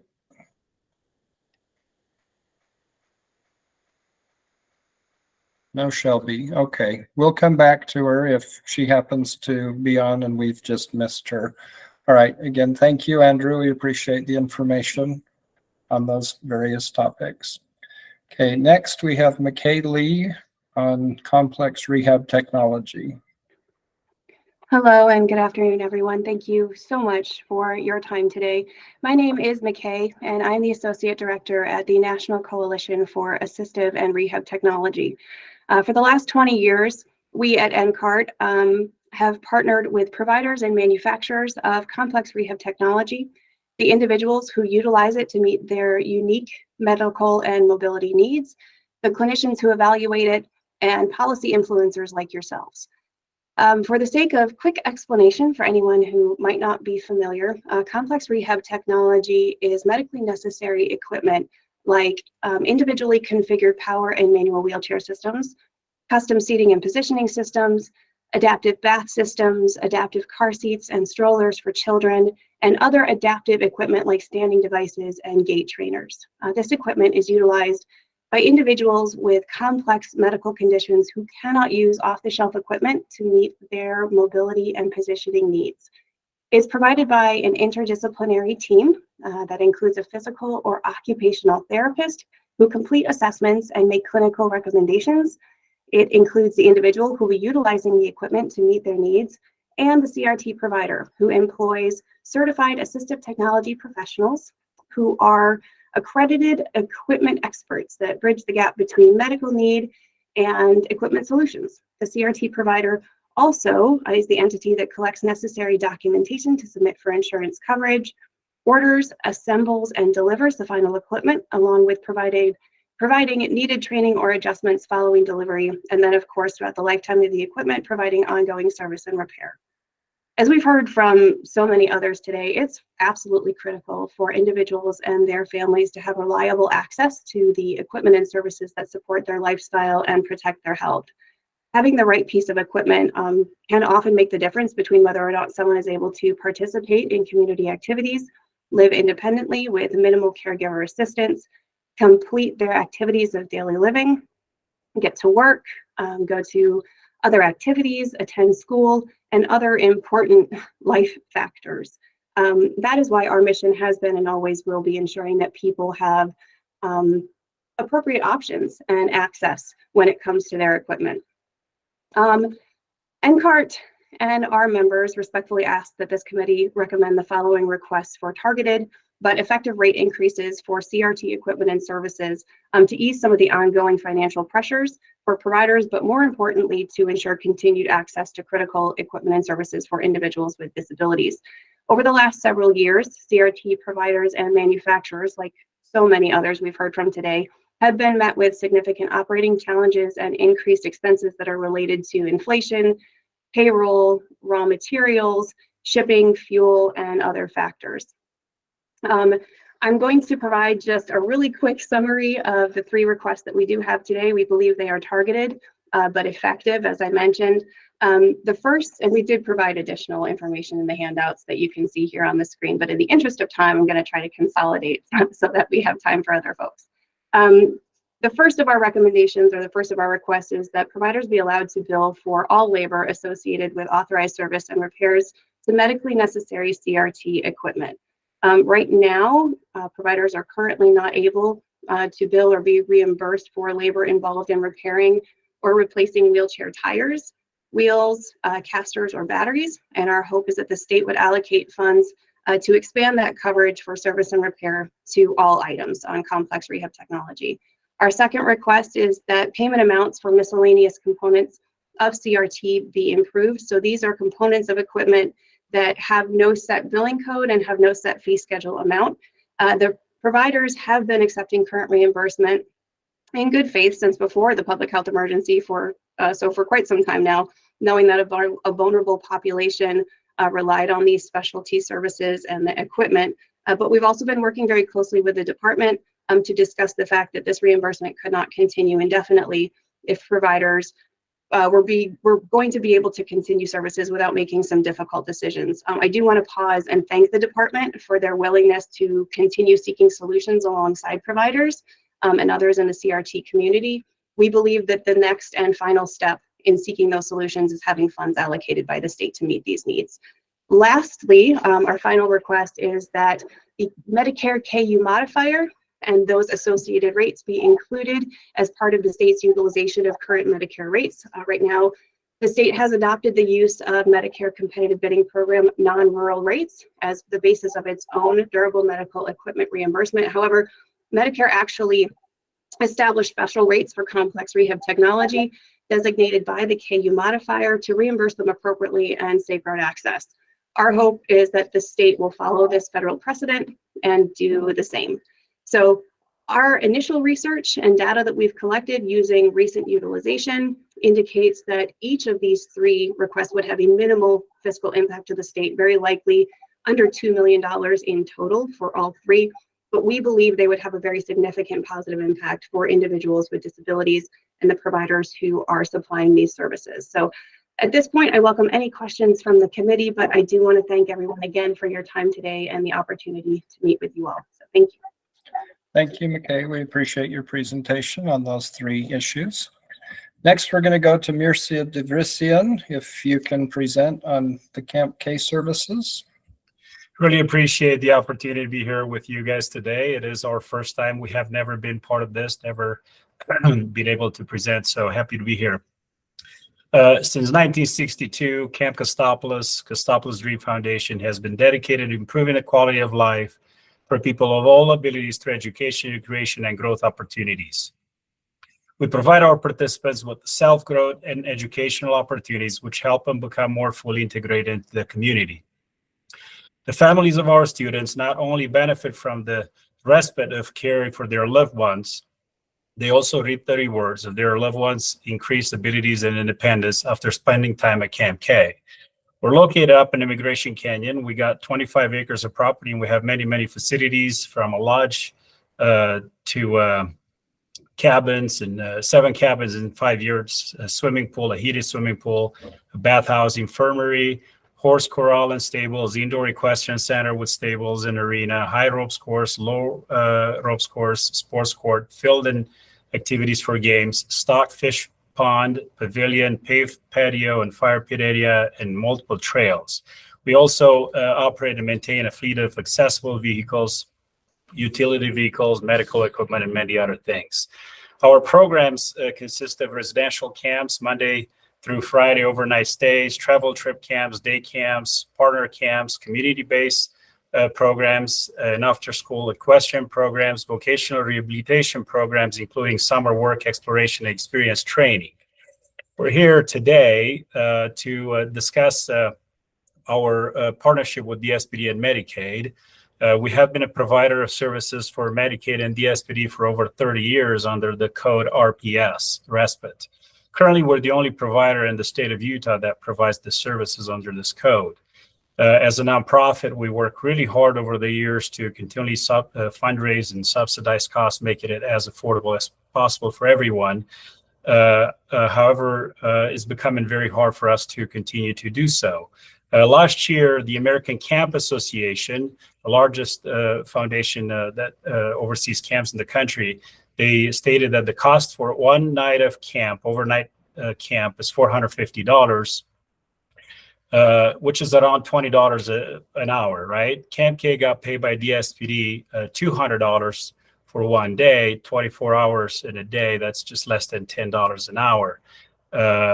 We ask that your committee considers supporting Camp K with a rate increase that covers our cost, and it's more aligned with our services, and otherwise just would make our services unsustainable for much longer. Camp K current cost last year was $600 per day, which is about $25 an hour. So we ask your committee to help us consider that.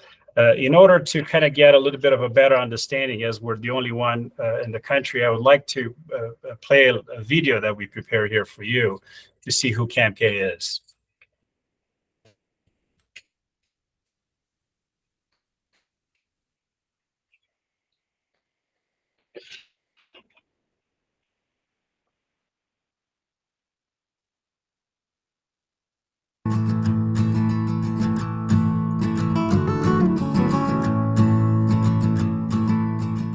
Camp Costopolis is a camp for individuals of all abilities. It uses leisure as a modality to improve their quality of life.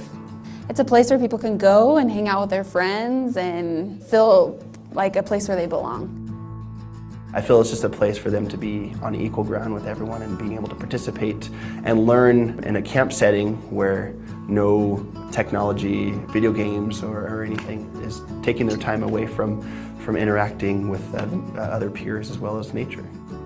My wife and I chose Camp Costopolis because of its reputation. It's been fantastic for Sarah. She has learned independence. She's able to be independent of family. She can go have social interaction without us. I see an enthusiasm in Matthew. He loves Camp K. And every time there's a Camp K activity or camp, he gets so excited. Camp K has helped me escape from that, and it has helped me really focus on social skills and not worrying as much. Like I never worry when I'm here, and like I feel normal. I feel like accepted. I don't know that there's an equivalent alternative.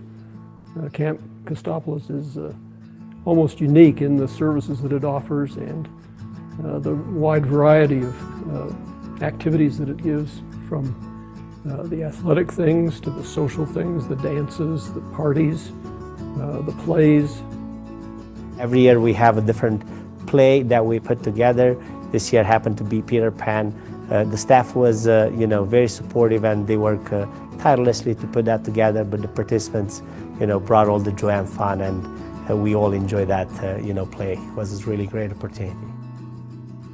A program like this is so important to the community because it helps the public or the community become aware of the population that comes here. A lot of our participants, this is the only social interaction that they get. This is an outlet for people in the community that they desperately need, and they're able to form friendships and bonds with people that are just like them. Camp K allows them to be appreciated and allows them to have a situation where they're able to conquer fears that they have and do activities that maybe they've never done before, or that they've always talked about or dreamed about but have not been able to do it.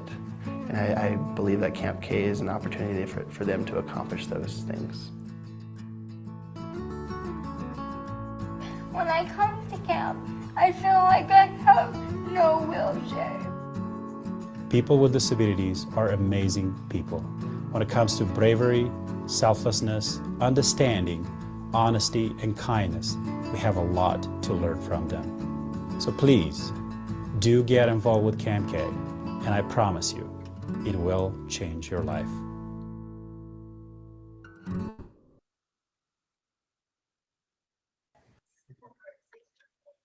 Okay, thank you for that presentation. It looks like we have several other presenters to co-present with you on this topic. Since we're running low on time, we're going to ask that each of the next partner presenters keep their presentation to 2 minutes instead of 3 minutes. Let's go to Lisa. Hey, Michael, this is Brian. Michael, this is Brian. Can I just ask a quick question about that last presentation? Yep. Go ahead. And you probably said it, I just didn't hear you. About how many Medicaid recipients go through this program each year? Well, majority of our participants, I would say, probably are Medicaid recipients. They're probably somewhere around 500 to 750 participants that come during the year at Camp K. The number obviously was higher before the pandemic, and it's starting to go back up now. So 500 to 700, is that what you said? Yes. Thanks.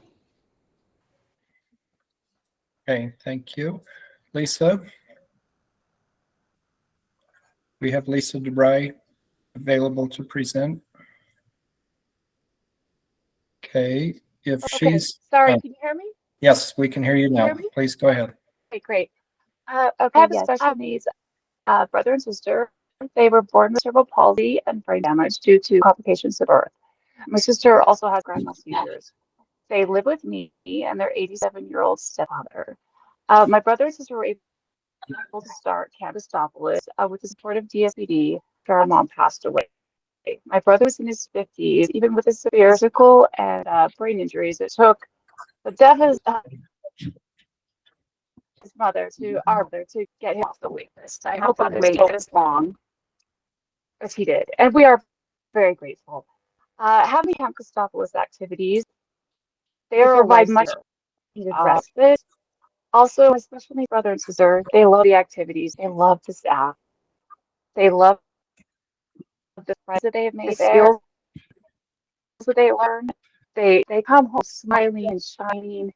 And watching that video made me kind of tear up just because I hear those special needs individuals. I hear those same voices, in my house. They pay attention to all those little details. They bring a wheelchair right now for my brother because it's hard for me. I have an injured shoulder, and my 87-year-old stepfather lifting our wheelchair is hard. They bring it. I just wanted to say how incredible they are. and their staff in this unprecedented staffing crisis. What a great job they do. One thing I wanted to add is I hope that there'll be rate increases also for transportation. Day programs get transportation funding on top of the rate. And I would love to see people who don't have family support, those who are in group homes, that could be part of this, that they're not able to because they don't have that funding available. Because this is such a positive program, and they really, so many more people should be involved and could be involved. They do an unprecedented, incredible job that I could go on for ages.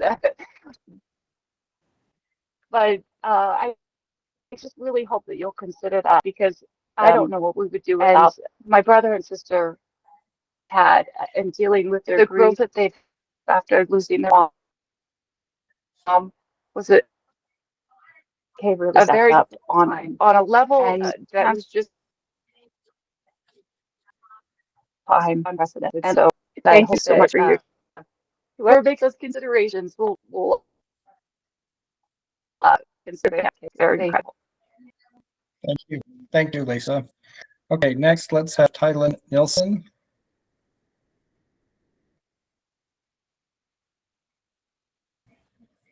Can you hear me? Yes, we can. So, Please go ahead. my story is we have 8 children, 4 biological, and we've adopted 4 as babies. 3 of them are fetal alcohol syndrome children. We have lots of struggles at our house. We know the police very well, unfortunately. And I would say that without Camp K, I don't know how our family would hang on. It's rough having low IQ, disabled people in your home that have no friends, no social activity. Our son Gregory has been going to Camp K for the last 7 years, and our family waits all year for him to go. I mean, it truly, from both sides, for him to have social interaction, to have friends, to be, he is not physically handicapped. He is very, very low IQ. So he loves the swimming and the ropes course and everything. He doesn't get to do that during the September to, June. And I cannot tell you the break that the rest of us in the home get while he's gone, because he is we have to watch him 24/7, and it is exhausting.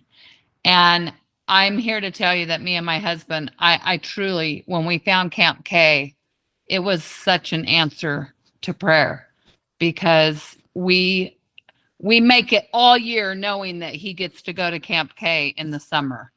And it's something that he looks forward to.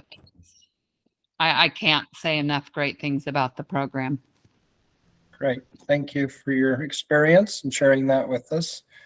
Next, let's have Rachel Remilong. Can you guys hear me okay? Yes, we can. Go ahead. Okay. Thank you. My name is Rachel, and I'm a support coordinator at Envision Quality Supports. I have been asked to talk about my experience with Camp K. I have worked with Camp K for over 6 years through the individuals I support attending various programs they offer. Camp K is unique as there is no other program like it funded through DSPD.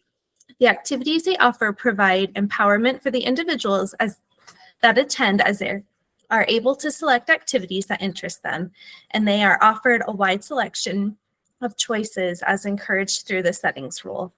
I have individuals build friendships, gain self-advocacy skills, and have opportunities to heal as they are dealing with loss of loved ones or have other stressors at home.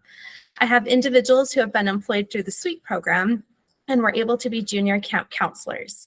They were able to learn work skills, including problem solving, working as a team, communication skills, and other job skills that will help them with future employment opportunities. Not only does Camp K offer fun activities, they also provide a new opportunities to help expand interests and build community connections. They provide a break for caregivers and families. I have so many individuals express to me they love the independence they feel by going to Camp K and participating in the activities selected. Camp K has been crucial in helping many individuals I support engage in activities, access the community, build relationships, and have a much needed break to maintain their current living situations. Please consider additional funding for Camp K to continue the important work they do for the community, especially those with disabilities. Thank you. Thank you, Rachel. I appreciate your thoughts there and your experience. Next, we have Jared Alsop. Hi, my name is Dr. Jared Alsop. I am a clinical professor at Indiana University School of Public Health and associate chair of the Department of Health and Wellness Design. I am also a past program director for the Costopolis Dream Foundation, otherwise known as Camp K. I'm grateful to be asked back to speak on behalf of Camp K's progress. We've heard a lot from family members talking about the respite that Camp K offers. And to be honest, that is one small aspect of Camp K's outcomes. Make no mistake about it, Camp K is a therapeutic service. They rely upon recreational therapists to offer and run their programming. Therapists that are nationally credentialed and licensed in the state of Utah to practice recreational therapy. All of their programs are outcome-based programs. They strive to increase not only the quality of life of the participants that they serve with, but they work on all domains of functioning, working with social functioning, physical functioning, intellectual, behavioral, and affective or emotional functioning. All of their programs are also strictly based not only on theory, but on evidence-based practice as well. Sometimes we think, oh, it's a summer camp, it's a great place to have fun, and indeed it is. Camp K is a fun place. But hidden beneath that fun is therapeutic services offered by therapists trained to use those fun recreational activities to help improve the quality of life of the participants that are there.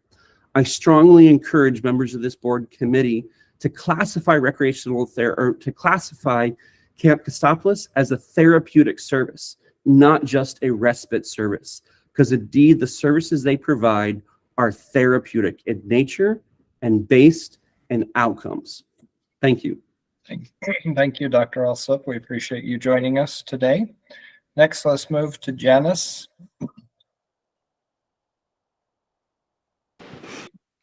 Can you hear me? Yes. Okay.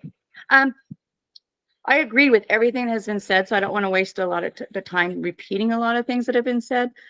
But we have actually gone through some really a devastating thing with another service that we were going through, and it was really hard on my son Brent, he's low functioning autistic and totally blind, and which makes it, the blindness adds to the hardness of the autism. And he went through some serious depression, and Camp K is like the only thing that could bring him out. And they work with him on his behaviors. They work with him on his social skills. So he has behavior therapy, and they get him to do things that we can't. They also get him to help him learn to carry on a conversation that's appropriate, things that he needs to survive in the world. And another thing, they know their clients. This is one thing I love about Camp K, is that they know their clients. They listen to their clients. Brent asks them about certain things. Next thing I know, that's on the calendar.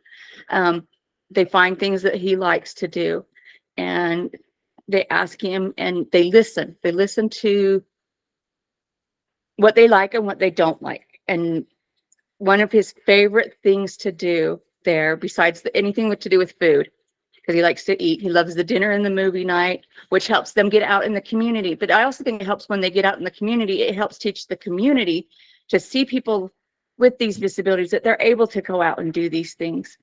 But one of his favorite things that he loves to do is when they do their drama program every year. He loves to be in their plays, and I love watching how they work with him, and they guide him around, and they work with him on his lines. He loves that because his brother was doing plays and he wasn't able to do that. And so this gives him an opportunity to do the same things that his siblings are doing, that his other relatives or people in the neighborhood that are doing. And he loves to tell everybody about Camp K, and it is so important for that. No, thanks. It looks like I'm out of time. Thank you. All right. Thank you, Janice. Okay, Brian Hoskins. Hey, thank you for the opportunity to talk. I guess I was invited because I also have a son with disabilities, and I've been fortunate enough to have him there since he was 4 years old. Just everything everyone said, it's just an amazing camp. It's pretty much the only one I know of in the United States that does something like this. It takes care of, kids from as little as like they started like 3, 4 years old till adulthood. So it's an amazing resource that way. And I think, one thing, my son, he needs help with all of his activities of daily living. And so it's super hard to find places that will take kids like that and take them under their wing, take care of them. And it's just been amazing that I've been there so long, and I've seen so many other campers there who've been there so long, just to see the growth they have and the enthusiasm they have and how they develop self-confidence there.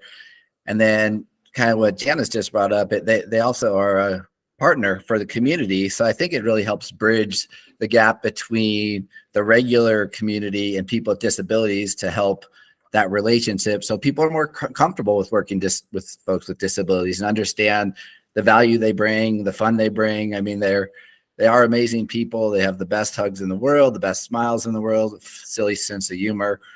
And so I just want to reiterate, I think Mirta said that the cost is for regular campers like $450 a day. And those are people without disabilities. And we're talking about, it's a lot more resources to take care of kids with disabilities. I think their camper ratios, camper to counselor ratios are often 2 or 3 to 1. So it's just an amazing resource that we have. And I really would love to see that continued support, because I don't think it just helps the folks in the community with disabilities. It helps parents like me with respite care, because we do need a break every once in a while from kids with disabilities. And I think it helps our community grow, because we do get them out in the community and people see how wonderful with folks with disabilities can be. So just want to share that. Thank you for sharing your experience, and thank you all for the Camp K presentation and your personal experiences on that. Next, we're going to move to the Primary Children's Hospital ACE Kids program presentation. We have Elena Ikas and Dr. Neil Davis. If you can go ahead, please. Yes, great. Thank you. I don't see our slides up. Are they up? They're not up yet, but we have received them. So we'll ask Sharon to pull them up. Perfect. And we'll look at them in the background. They should be up. There just might be a delay. So okay, perfect. Sorry, I wasn't sure if the delay was just on my end.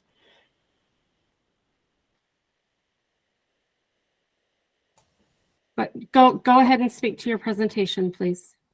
Okay, thank you for having us today. Elena Dykes from Primary Children's Hospital, and I'm joined by my colleague, Dr. Neil Davis, Medical Director for Community Pediatrics for Intermountain Health. Our request is a little bit different. We're really here to introduce the ACE Kids Act and the program that it allows state Medicaids to begin to implement, and to, I think, gain support from this committee for undertaking a year period of studying it through a grant that CMS is making available. We hope to come back to this meeting next year with a presentation for a state plan amendment to facilitate creation of an ACE Kids program. At a high level, ACE Kids was signed into law in 2019 to allow state Medicaid programs to develop a health home specifically for children with medical complexity. Due to the COVID pandemic, the final regulations weren't released until nearly the end of 2022. And we have been since working with the Utah Medicaid program and other stakeholders to try to understand what might be possible to develop here in our state. Next slide, please. In terms of who ACE Kids are and the types of services that the program allows for, ACE Kids are defined. CMS purposely left the definition quite expansive so that as many, I think, really children as possible might be able to fit into the program. And rather than defining it in terms of specific conditions, the CMS left it very open to focus on the impact of children's chronic medical conditions on their lives. So it generally is intended to serve children who have at least one chronic condition that impacts 3 or more organ systems, severely reduces their cognitive or physical functioning, and requires some form of ongoing treatment through the course of their life, including DME, physical therapy, other types of therapies. It also includes children who have a statutorily defined rare pediatric disease or life-limiting condition. We anticipate that this will include some children who are on the waiver for medically complex children, but is probably a broader subset of children because the ACE Kids criteria does also incorporate and has a strong focus on behavioral and mental health impacts on a child's life. The types of services are really intended to provide very holistic wraparound navigation, care management, and support to really assist and facilitate these families in functioning really well within their community. It includes care management, referrals and connections to community resources, assistance accessing subspecialty and emergency services, health promotion, and family and patient support. Next slide, please. The program also really strongly encourages collaboration, communication, and integration of care, and we think that's one exciting opportunity to be able to explore for potential ACE Kids program here in Utah, is that focus on the integration of both physical and mental and behavioral health. It also provides a limited period of enhanced funding through an increased FMAP for 2 quarters during the initial implementation of the program, and strongly encourages states to consider alternative payment methods such as PMPMs or other alternative value-based payments. And the ultimate goal is really to improve quality and outcomes for this patient population and to see where there are opportunities to reduce unnecessary healthcare utilization through enhanced coordination and care management. Next slide, please. So as I said, we have had some opportunities to start to think about how our local healthcare systems could support ACE Kids. We are very fortunate that here in Utah, we have a very high predominance of very strong primary care medical homes, and we can envision and have talked with stakeholders such as the Department of Pediatrics and other pediatric practices around the Wasatch Front at envisioning a system where the primary care is really the locus of the health home services, supported by a number of specialty and other supportive services.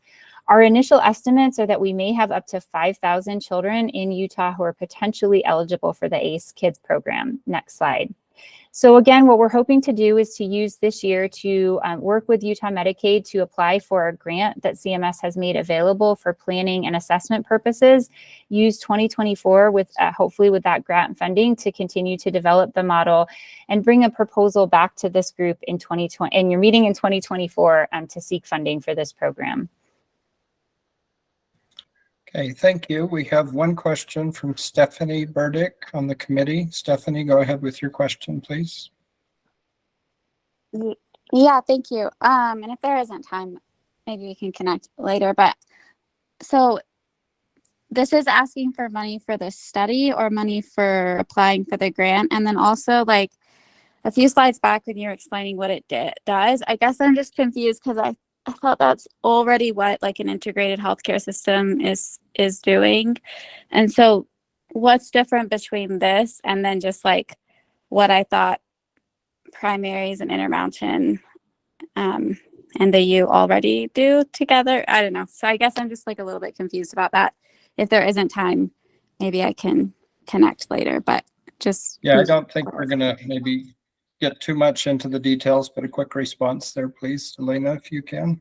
Yes, and Stephanie, definitely happy to connect with you later.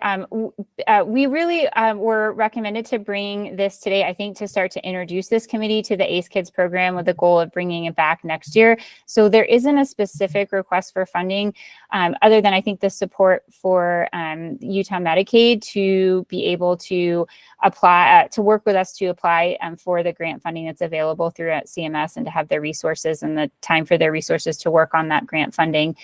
And then, yes, ideally, our systems do provide integrated services. We're hopeful that this is also a mechanism to look at additional funding that might help to expand and further enhance the delivery of integrated services, but would love the opportunity to talk more about that. Okay, thank you. Dr. Davis, any comments you'd like to add quickly to the presentation? I'll be brief in mentioning that a lot of the work now is focused on integrated care management. To Stephanie's question, there's a lot of opportunity for us to be able to collaborate better. Yes, we have the pieces in place to be able to do this work. You're right about that. Being able to be more efficient in the work we do is where we see a lot of opportunity, and so do the stakeholders that we're working with. So thank you for your time. Much appreciated. Thank you, Dr. Davis and Elena. We appreciate your presentation. Now we'll move to our final presentation from Derek Grass and Will Hancock. Yes, thank you very much. My name is Derek Grass, and I'm a pharmacist with Novo Nordisk, and I appreciate the opportunity to speak today about obesity. I'm going to take 2 minutes here to kind of set the background on obesity, and then I'm going to pass it over to my colleague Will, who will go through our slide deck.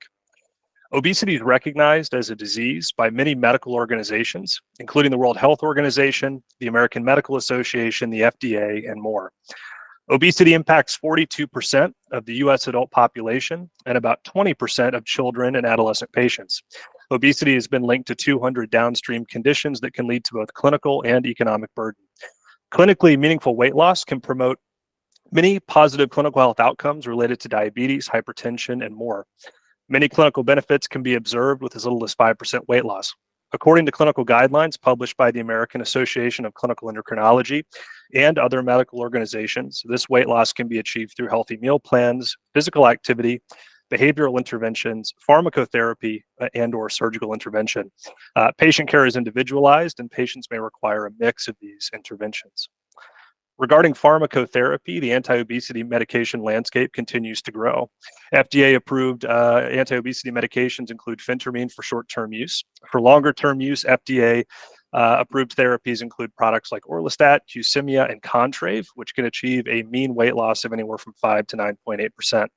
FDA-approved therapies in the GLP-1 receptor agonist class include Saxenda, which can achieve up to 7.4% weight loss, and Wegovy, which can achieve up to 16% mean weight loss.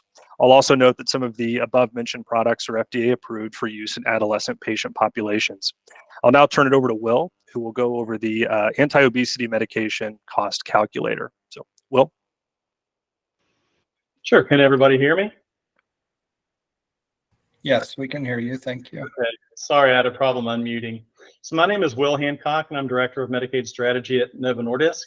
I'll be sharing a budget model that estimates the cost of covering anti-obesity medications for adults by Utah Medicaid. A few disclaimers up front. The results of the calculator are based on estimates that don't represent confirmed observations. Inaccurate data input can lead to misleading conclusions, and the calculator has not been prospectively validated by a study. The model doesn't guarantee financial or clinical performance of any anti-obesity medication mentioned. Novo Nordisk is providing this material as informational service and a professional courtesy. I encourage the state to run its own cost analysis using drug prices from its vendor and its own estimates for utilization. Next slide. Here are the references I used for the model. The state may want to use different references. And I didn't see the slides advance, but I'll be on slide 3, if you wouldn't mind advancing.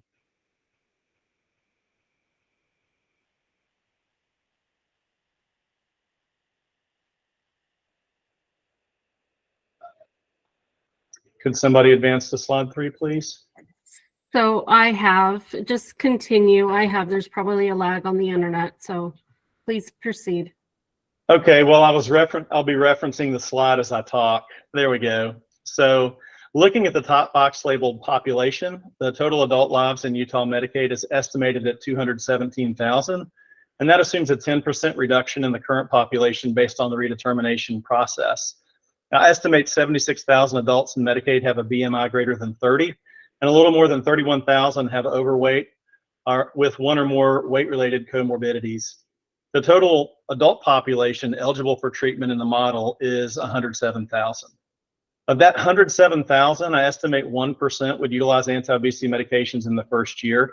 And that seems reasonable because I'm not aware of a state Medicaid plan covering these medications that currently has achieved 1% utilization in its target population.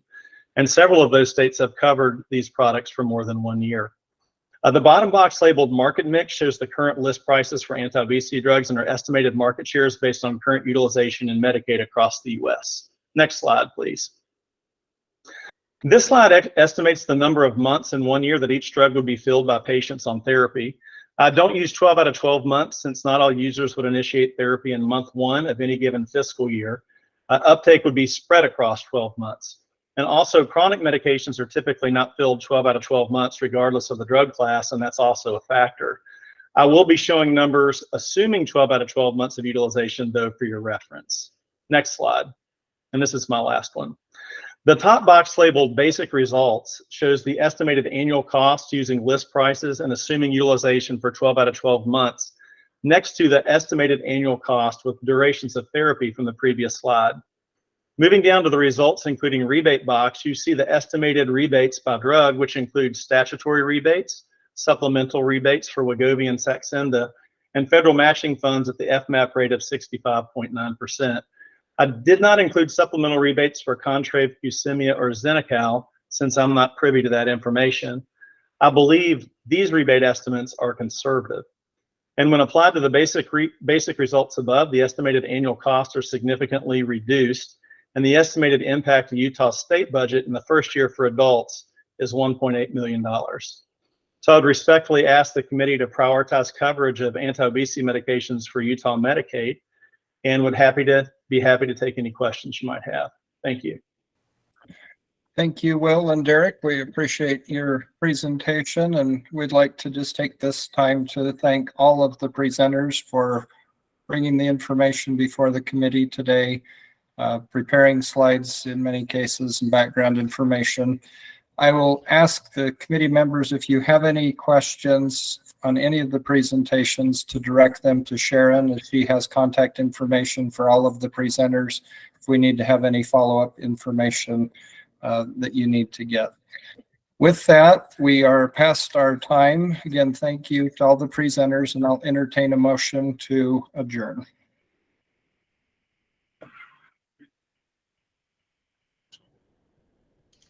Happy to do that, Michael. This is Brian. Okay. Brian. Second. I can second it, Michael. This is Davis Moore. Thank you, Davis.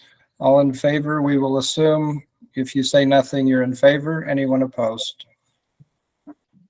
Okay, thank you again to everyone. We will stand adjourned until our next month's meeting, at which point we will vote to prioritize ranking of these proposed initiatives. Thank you all. Thanks. Thank you.